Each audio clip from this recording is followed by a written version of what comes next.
Hi, I'm Peter Akerley. I'm President and CEO of Erdene Resource Development. We're a TSX-listed company focused on a new district-scale gold discovery in southwestern Mongolia. We call it the Hundi Minerals District. The approach to developing this district is really two-pronged. We have an opportunity to identify and grow off of a current 1 million ounce resource to what we believe will be in excess of 2 million ounces by the end of this year, but also moving forward with an initial development that we're targeting a 75 to 80,000 ounce per year production facility for.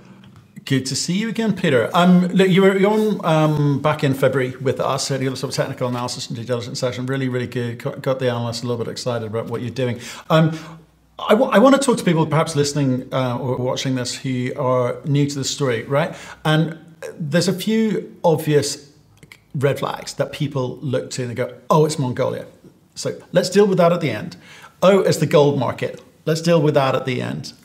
But the thing I do want to tackle first of all is the scale, right? You know, when we talk back, then you were talking about a 400,000 ounce resource and, you know, say $20 an ounce type category. You've just said 2 million ounce project. All of a sudden, my ears are pricked. I'm excited. So, what have you done to think that you're going to allow yourself to think that you're going to get there? Sure. Thanks, Matt. When you look back at when we delivered the feasibility study back in 2019-20, we had a core resource that allowed us to support a high-grade, relatively moderate-scale startup. But we felt that was a good way to de-risk the project, to allow us to get cash flow, to explore what we saw as a fantastic new gold district. You know, we had our eyes on a number of targets. Over the past 2 years, as we've seen the impacts of COVID and supply chain issues, the project hasn't progressed as quickly as we would have liked to that production stage. But actually, that's provided us the opportunity to start to show the proof in the pudding with the discoveries at Ulan, at Dark Horse, and with those, we're now seeing that 2 million ounce resource base in front of us, which we expect to deliver in a resource estimate this year. So it changes the scope of the project. That's now on the table in front of us, and we're doing the studies necessary to look at how can we scale this up? What can we add to the mix? Can we bring in a gravity circuit to allow us to get more gold through the CIP plant? So some pretty exciting opportunities have came about during this period where we've been slowly moving towards development. And that's really what's changed during that period since feasibility study. Right. So Kunde's the focus here, and 2 million ounces gets you noticed, right? But to what end? You've been there 20 years, right? This project's been one of those 20-year overnight successes. There's some super high grade stuff coming out of there. You're talking 2 million ounces now, which is good. But where do you guys feel that you can take this, and what model will you be employing going forward, given the kind of environment we're in with the kind of high cost of capital, equity's a little bit hands off at the moment. How do you move this forward past whatever you decide to tell us in December? Sure. There's no question in my mind after spending 30 years in this business looking all over the world for giants that we're into something unique here. So when I talk about 2 million ounces, that's our target for the end of this year. I truly believe we're into something special, a multi-million ounce discovery. And, you can say that's arm waving, but we've had tremendous success with a limited amount of dollars put into the ground. We have 4 deposits, 3 of them gold within the area we're talking about, that are sitting at surface or within 150 meters of surface, and we haven't done any deep drilling below that. So the probabilities based on that there's going to be more out there along this 10-kilometer trend at Bayan, Hundi, and Ulan is very solid. So yeah, I believe this is something special. I think we're into a multi-million ounce district, and it's still sort of the same approach, just on a somewhat larger scale where you get to that initial production. In this sector that we live in, which is often hard to raise dollars, you need to get to that cash flow point at some point, or you're just going to continue to dilute. And so it's still our objective to get to that initial operation. It is likely to be double the size of what we initially contemplated during the feasibility study, looking at something that's more in the 100 to 120,000 ounce as a base. And we'll understand that better as we finalize this resource in the coming few months. But yeah, getting that initial scale up into something that's considered moderate to large, but recognizing that it's still just the beginning of what looks to be a multi-million ounce gold district. And we'll see that expansion come in the future. Right, so help me understand why it's not arm waving, okay? Because you're talking about you raised some money recently, and prior to that, you made an announcement around, the fact that you wanted to raise money to fund exploration, but more importantly, pre-construction at Kundi. So what are you going to be doing there? Tell me why this is not arm waving. This is actually real. Mm-hmm. In the sense that we're moving towards the development. So over the past 12 months, there's been a tremendous amount of work going on, a lot more of our resources, human resources and financial resources into that site establishment, working with vendors, selecting vendors, going through the updated tendering process, getting final permits. All of that work has been underway behind the scenes to get us to the point where we're effectively shovel ready. On the site, we've been upgrading our bore field, preparing that for initial water flow to the site. We've been putting our communication towers in place. We've hired 30 local employees who are on site, effectively expanding camp, looking at putting the fencing in place, vegetation areas. So there's a lot that's happening that isn't necessarily sort of newsreel press releases. But yeah, we're gearing up to get this project up and running, and that continues on a regular basis, day to day, in Mongolia. Right, but sorry to harp on about the model again. But pre-construction, construction is the word that people are getting excited about here. You sound like you're just expanding your camp facilities, right? How do you move this? Or have you got plans to move this any differently through the regular phases in terms of the economic studies and understanding what it is that you've got and how you extract the value from the ground? Do you make it a short term? Let's get into production. Mitigate some of the future dilution that may be necessary with capital raises, etc. So, how are you viewing how you do that? Mm-hmm.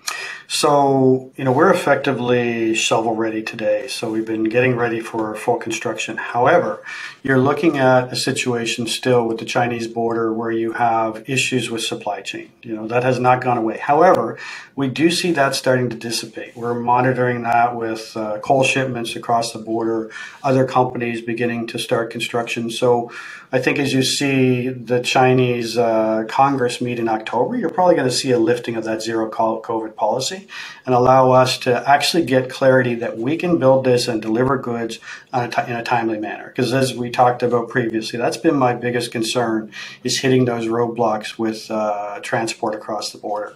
So it remains our intent to be able to hit the ground in the spring, start full construction. That's likely, as we talked about earlier, going to lead to initial gold production later next year with the gravity plant. We're going through some of the studies, but that'll be the first stage of production. We'll move on with the CIP plant, full construction in 2024 to be leading towards that full production as we get towards the latter part of that year. Right. Okay. Let's talk about the first bit of that, which was the funding exploration. I mean, since we spoke in February, you've been putting out some nice big headlines that any company in Newfoundland would be proud of. 123.5 grams of gold over 5 meters. 15 meters of 42.8 grams, 68.2 grams over 3 meters. These are super grades. So you obviously how are you coming at the exploration modeling and program that you've done so far with regards to laying out how much you need to spend and where you going forward as you build out the operations there? So there's a tremendous amount that could be done here. We've got kilometers of open ground along this trend that has never seen a drill hole. But we've been selective in focusing in on those areas where we can do expansion around known resources. So the Ulan discovery, the Dark Horse discovery, adding to the oxide resources at Dark Horse. There's some targets directly adjacent to Dark Horse that we're testing, but we're really being quite controlled in our exploration dollar spend to get us to that 2 million ounce resource. Perhaps have a couple of other prospects in front of us, but that's our objective for this year, and we're pretty much there now. We're still drilling as we speak, but as we roll into Q4, we'll be able to go to our independent resource modeler and put that package together. And the exploration in this district will be going on for decades. This is just one of those discoveries that'll see work forever. We're trying to get to the point where we can tip into something that gives us that scale we talked about earlier, and leave much of the exploration to the point when you do get to that cash flow positive position. Okay, so how do you play these markets at the moment? Because we're seeing companies all around the world, blowing their brains out on the capital expenditure programs. Every time they do an economic study, it's 20, 30, 40, 50% higher than the last time they put one out. It's a scary environment, given you've kind of, again, the traditional claim of district-wide opportunity, and this you could be doing this for decades. You've got to excite the market. You've got to go find the gold as well. You've got to raise the money to do that, and at the same time, kind of create that excitement, that free sum of excitement in the market to try and drive the share price, without necessarily, showing the market that, well, perhaps there's a few warts on this project. Perhaps we're not in control of this price environment and this new paradigm for mining at the moment. So, are you tempted to kind of slow things down in terms of the production side of things, or do you think that it's all relative and it'll shake itself out in the wash? Mm-hmm.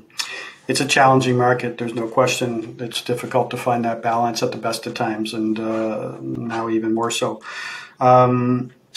We have, I think, reached a tipping point where the market, and certainly those sophisticated in the exploration mining sector, recognize this is something unique. We now have 4 deposit areas with ultra high grades, that it's a challenge for any other project globally to come up with those types of grades. So I think, we've now established that. I do believe we're at that point where we need to move towards that production scenario. We are continuing with that expansion I talked about, but as we move into the latter part of this year, it's putting together the final pieces of that development scenario, looking at that upscaled approach, perhaps adding the gravity, and putting together the final financing package, and moving into that production situation fully as we move into 2023. Right. Okay. It's one of those ones. I was kind of intrigued as to why you put yourself in that position, but I kind of look back to 20 years at it. People maybe need to start seeing you do something different as well. But the economics still need to stack up. You're confident that this is the right move at the right time. Sounds like. I think when you look at the characteristics of this deposit, the open pit, the high grade, we're looking at something that would be, better than upper decile in terms of grade globally. I think its economics will withstand most gold price fluctuations, and it's time to move forward with the development here. We have that partner support in terms of the financial partners. You have stakeholders in Mongolia, whether it's the local people on the ground up to the cabinet, who want to see gold production in that country. So that drives you in that direction as well. But yeah, that's the route we're on. The gold's not going anywhere. As I said at the outset, we've established that this is a unique, high-grade, large-scale district. And I think our investors understand that today as well. Right, okay. Can we come back to one of the points I made? I sort of jokingly referred to, some Newfoundland companies would be proud of some of the headlines that you put out. But all joking aside, you're in Mongolia. Do you find, when you're talking to institutions or you're talking to shareholders more broadly, or potential shareholders, that they understand Mongolia as a mining jurisdiction and something that they can feel comfortable with? And I say that in the context of nowhere seems safe at the moment. Not North America, not South America, not West Africa at the moment. It's not immune from ESG concerns, environmental concerns specifically. What are people worried about when you say the word Mongolia? Sure. I think over the last several years, we've seen a gradual lightening of that concern, particularly driven by the Turquoise Hill, Rio Tinto moves for the positive. We've seen the approval to move to phase 2, Rio Tinto now making this their largest scale project globally, and the Turquoise Hill shareholders being rewarded in that takeover battle for the remainder of Turquoise Hill. It's all brought some positivity to the mix. There's very few public companies active in Mongolia today, so there's not a lot of other peers out there talking about it. But yeah, I'd say there's been a slant towards the positive given what I just discussed. On the ground, you have a government that's desperate for economic renewal coming out of COVID, the supply chain issues I talked about at the border, and they recognize that the key area to generate that is in the mining business. There's a real focus on supporting the hard rock gold industry, given the lack of constraints that you have with gold versus the bulk commodities that have to traverse the borders. So I think the environment is quite positive. I do think that it's easy for investors to just say no to various jurisdictions or commodities because they have to. They can't be everywhere and they can't do everything. So I do still find that with Mongolia, that some investors just will say, no, Mongolia is not on my list. But a warming towards investing in that country, which we've seen with the support we've had for our company over the last couple of years. Okay, so if you get into production, gold's obviously... I'm kind of reticent to say the word come off a bit because 1750, that's just fine by me. You feel, again, given your grades in the sort of upper decile, you feel your economics withstand prices as they are now, or even if they're $100 lower. So you're in a good place. But what are your views on the gold market at the moment? Lots of rumor milling and conjecture going around, and people are very, very nervous more broadly about the market. So, again, what's your take and how does it affect your decision making? Yeah, so just off the top there, when we did our feasibility study, we used $1,400 gold. When we were talking to our lead banker, they're using a $1,350 gold price. So yeah, this has very strong economics because of those grades. When you look at where gold is today in terms of the fundamental factors for support, I don't think they've ever been stronger. The reason we're seeing a depression of the gold price or holding it down somewhat is only because of the strong U.S. dollar. And it's really a question of how much longer that can be sustained. In these periods of uncertainty, probably for some time, but you will ultimately see a weakening of that. And I think gold has tremendous upside as we move through that because of the fundamentals that we see in the market today. But what are the other factors that you're looking at? We're talking about Russia, China trading oil, not using dollars anymore. Does that worry? And people are looking for things to blame. But what's the reality of mining? You're producing gold, producing revenue from that gold. What are the things that concern you that you think people should really be looking at? In terms of the geopolitical factors that we may face in Mongolia? Any factor that you sitting down at your monthly or quarterly board meetings and say, look, guys, these are the big red flags over here. We need to have a strategy for each of these. Should it because they are happening, or should they happen, which will affect your decision making? Because you can't plow ahead irrespective of what's going on out there. Sure. Because it's a nice way to burn through capital. No, the current situation has obviously had an impact on Mongolia. The oil and gas supply in that country is 90% generated out of the Russia region. So that's something you have to be cognizant of, that the Russian government has the opportunity to turn off that tap. Already, though... But are the Mongolians still buying Russian oil? Are they fearful of sanctions from the US if they do? I mean, how does it work? They continue to buy Russian oil, and I think the countries from the West that are in relationships or supportive of Mongolia recognize there's not much of a choice there. But we are seeing countries support their hydroelectric capacity. We are seeing the Indian government come in and invest in a refinery in country. The Chinese government now, which has some oil production in the eastern part of the country, is looking to supply oil into Mongolia. So you have a number of geopolitical shifts, if you will, around Mongolia to look at how they might take advantage of the situation as well. I think probably most importantly, the outcome of this is that China will have greater influence on Mongolia from an economic perspective. And Russia's influence, which had already waned tremendously over the last 20 years, will continue to do so. But the Chinese influence is probably something you'll see strengthened. But also, even I was just over there a few weeks ago, you are seeing Western nations look to provide greater support for any democratic nation within the shadow of Russia. And so I do believe you'll see those development banks and those Western countries, Korea and Japan and the US, Australia, Canada, all have major investments in that country. And I believe you'll see a strengthening of that as we move forward. Right. Okay, interesting times geopolitically for sure. Right, so end of this year, 2 million ounces in a resource. Then what? So that 2 million ounces is meant to support that upscaled size of the plant. So if you remember back in the feasibility study, we were 65,000 ounces per year. I expect us to see support from reserves out of that 2 million ounces to be able to look at 100, 120, maybe as much as 150,000 ounces per year, depending on where that lines up. And we'll look to upgrade the elements of the feasibility study, the technical studies to support that as we move into Q4 and Q1 of next year.